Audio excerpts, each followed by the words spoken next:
Okay guys, uwian na. Alas 5 na. Hindi pa. Nagmilo pa ako. Sinisikmura ko.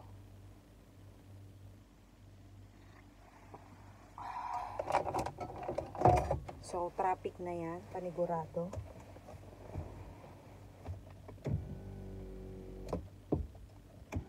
Masyadong malayo ako.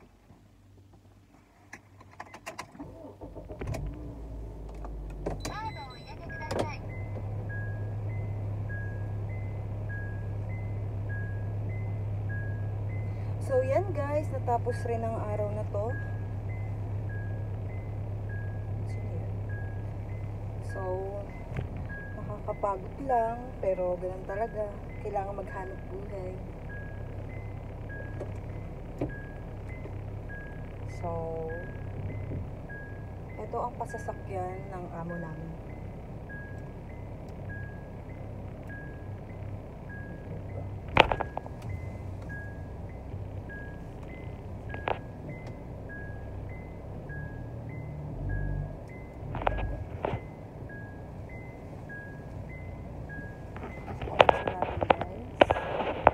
Hindi siya matuba. So dito parang Pilipinas lang din, kaya lang right hand drive at lagi ka nasa kaliwa. Sa atin kasi left hand drive, lagi ka nasa kanan. Pero pag nasanay ka na, okay lang. Tapos madalas dito guys, gumaganyan-ganyan sa mga tao. Ewan ko. Diba? Pagdadaan ka, gaganon ka. Nakikigaya lang din ako guys. So, medyo matraffic. Sa umaga, 10 minutes lang yung drive ko papuntang office. Pero pag ganitong oras, medyo ano na, mahirap na. Ay, walang traffic ngayon dito ah.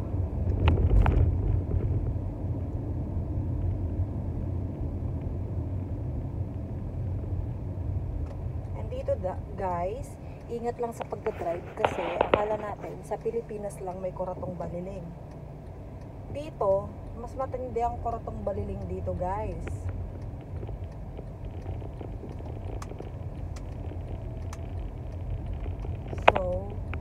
Kailangan laging may laman yung wallet mo kasi pag-tripan ka dito at wala kang pera, talagang tutubusin mo yung lisensya mo. Pero kung may pera ka, pwedeng are-areglo. O diba guys, hindi nag-iisang Pilipinas. Mas matindi ang kuratong baliling ng mga pulis dito guys.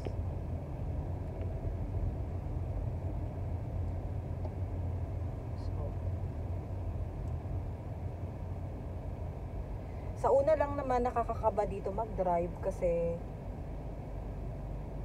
magkasalungat nga sa Pilipinas pa ganun, dito pa ganun. So, yun lang. Tsaka maraming ano dito. Wala akong napansin na overpass dito pala guys. Pedestrian lane, pero hindi, parang Pilipinas lang din, kung saan-saan lang din sila tumatawid. Tapos ayun lang,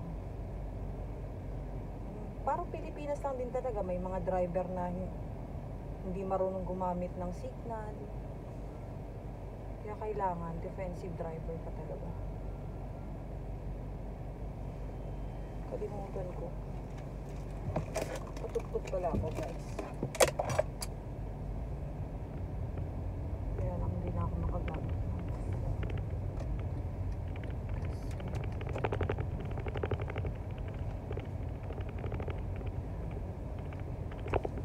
Guys, marami ding lubak dito guys, hindi lang sa atin. Tsaka pag sa gabi mahirap mag-drive dito, lalo sa akin kasi malabo yung mata ko, mahirap. madilim. Parang sa atin din. May part na may ilaw, may part na walang pailaw. Pero madalas dito walang pailaw, tsaka laging brown out dito, guys. Parang Pilipinas lang talaga nagpa-brown out, pero dito madalas talagang brown out. Kaya karamihan ng mga bahay dito may generator. And then matindi dito, guys, parang Maynila din, guys. Walang tubig, kaya nag-iigib kami. Ay, o diba? Nalilito ako dito sa signal na to. Kasi diba dyan sa atin, guys, ito pang signal, tas ito sa wiper. Dito, baliktad din. Dito yung signal sa side na to. Dito naman yung wiper.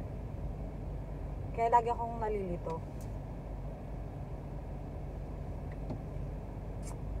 Yun nga, mabalik tayo.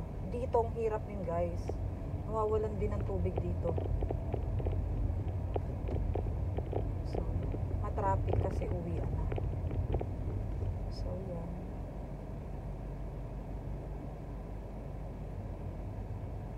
Diba? Jaywalking din sila. Kaya iingat ka talaga dito kasi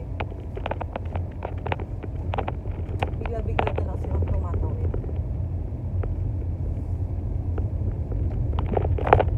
Dahil meron silang katawan na bakal. Kaya yun, guys, sana all may katawang bakal. Ako gusto kong magkaroon ng pusong bakal.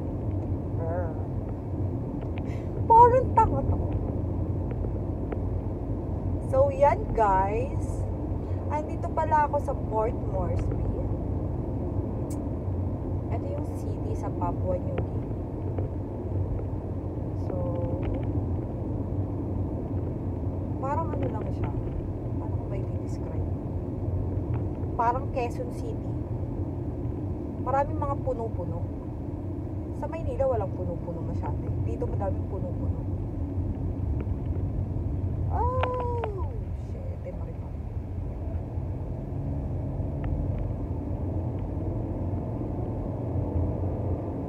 So, yan. Tsaka puro ano dito, guys. Daming runabout dito.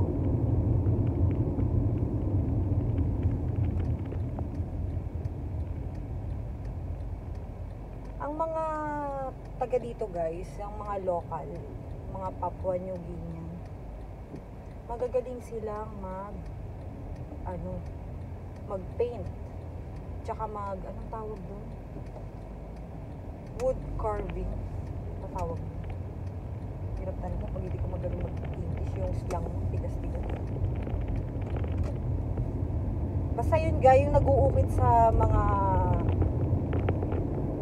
kahoy-kahoy. Ang gagaling nila, guys, grabe. Ma-amaze ka sa ano nila. Yun ang talent nila. Tapos, ang sports nila dito, mga taga dito pala, yung tinatawag nilang rugby. Pero hindi sila addict, guys. Tawag sa laro yun, rugby.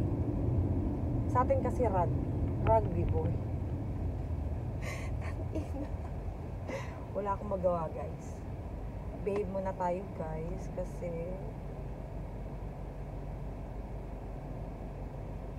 police yung nasa harapan ko, guys. Baka mapansin. Nagsi-cellphone. Diba? Kunwari mabait tayo. Kunwari kumakanta lang ako, guys. So, yan. Maraming ano dito. Stoplight. Hindi na naubusan ng stoplight ng mga hinayupa. Tsaka yung mga driver dito, yung iba, kala mo nagbumuni-muni sa kalsada. Dami-dami na ang stoplight. Napakababagal pang mag-drive ang mga hinayupa.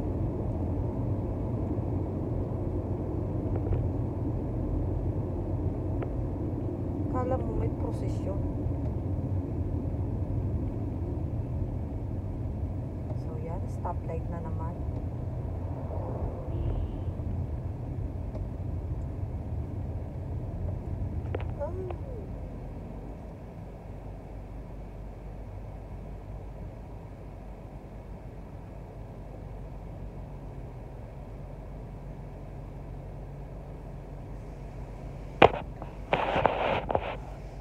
Para makita niyo yung gandang diin na kanan.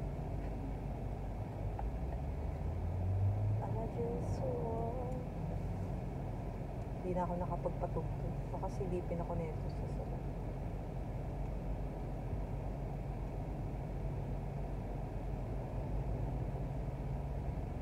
Tugtog muna tayo ng Pampasko. Ay! Walang internet.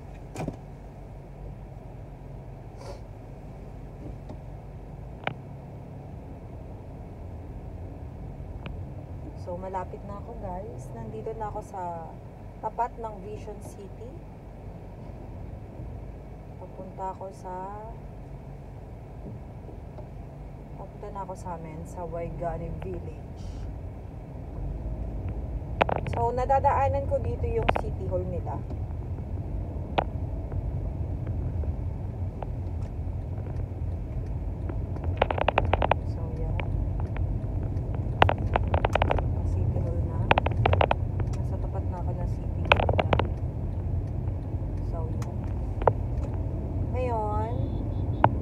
Dadaanan ko naman yung Range View. Shout out nga pala sa lahat ng mga Pilipinong nagtatrabaho dyan sa Range View. At shout out sa mga Pilipinong nagtatrabaho dyan sa Vision City.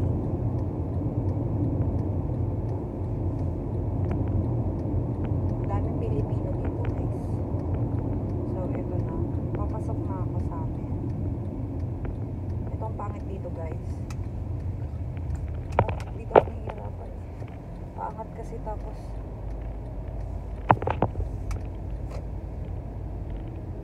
kailangan flexible yung katawan mo guys. Ayan, diba? Yan na, lubak. Labas.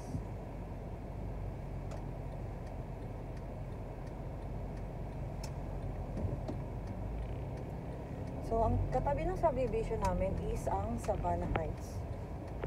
So, merong palabas. Atras ulit.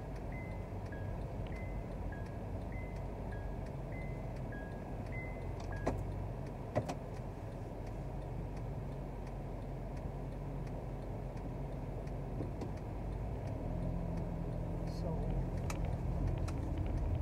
kasi kakaway-kaway na naman tayo ngayon. Ganun lang guys. Kaway-kaway. So, nandito na ako sa Waigani Village. Marami din Pilipino dito. Karamihan dito, office ng mga dating company. Tsaka, daming Pilipino dito.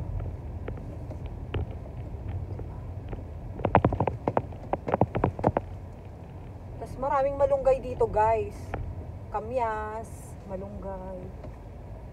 Mananawa ka sa malunggay dito. Hindi na nga nila pinapansin.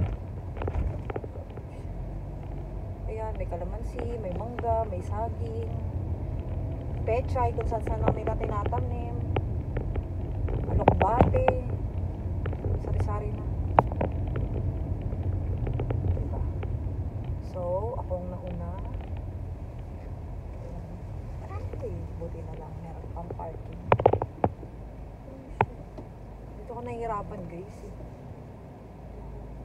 Marunong ako mag-drive, pero hindi ako marunong mag-parking. Nahirap ako mag-parking. Ewan ko ba? Okay na yan. Kasi naman eh. So, yun lang guys. Nandito na ako sa aming munting bahay.